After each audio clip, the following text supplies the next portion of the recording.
Senhores vereadores, cidadãos de Fazenda Rio Grande, bom dia. Agradecemos a Deus por mais essa oportunidade de usarmos essa tribuna.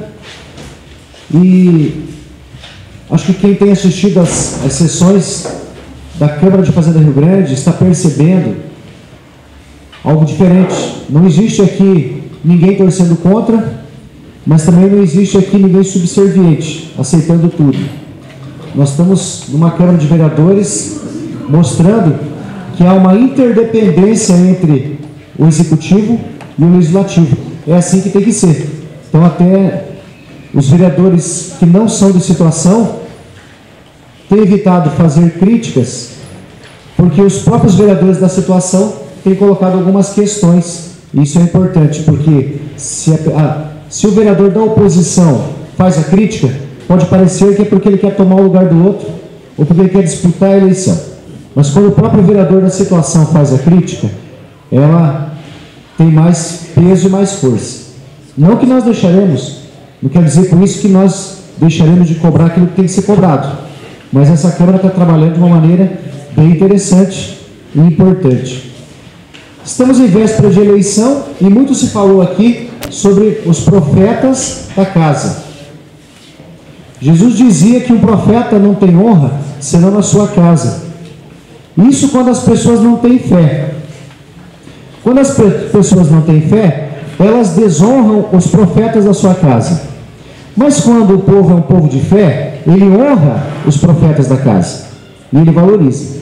Por isso é importante, os candidatos, o Cascão, o Claudinei, que são candidatos da Fazenda Rio Grande, a Línia Cabeleireira, o Alisson, o Toninho, são candidatos da nossa casa, são profetas da nossa casa. Nós temos que apoiar e crer, e também cobrar, se for necessário.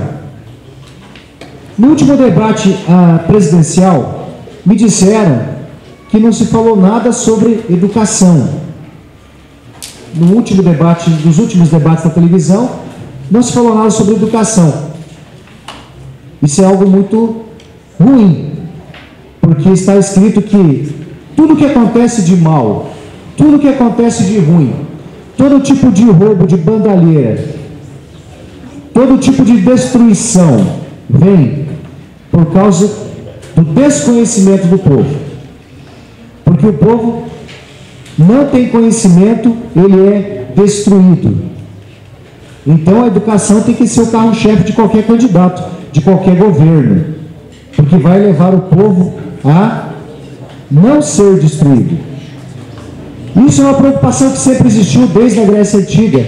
Platão, filósofo grego, ele questionando a educação grega, questionando o modo como os poetas, filósofos, educadores educavam o povo grego. Platão citou um ditado popular. Dizia que estão educando as crianças e os jovens, para ter cara de cão e coração de veado,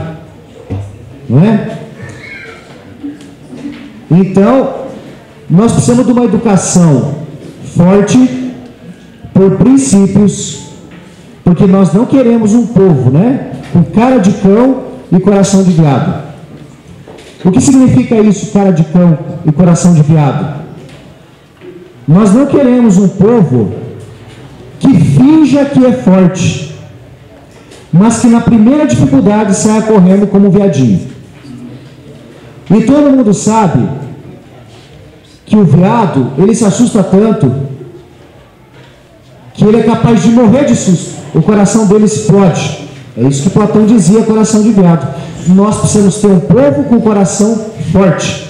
Coração forte é coração íntegro. Coração íntegro é coração. Povo forte é povo de caráter. E o caráter e o coração íntegro só se adquire pela educação. Platão falava também que uma das virtudes do povo tem que ser a temperança. Tem que ser o domínio próprio. Tem que ser a mansidão. Como Jesus dizia, aprendam comigo, que sou manso de coração. Ser manso de coração não significa ser fraco, significa ser forte espiritualmente. Muito obrigado.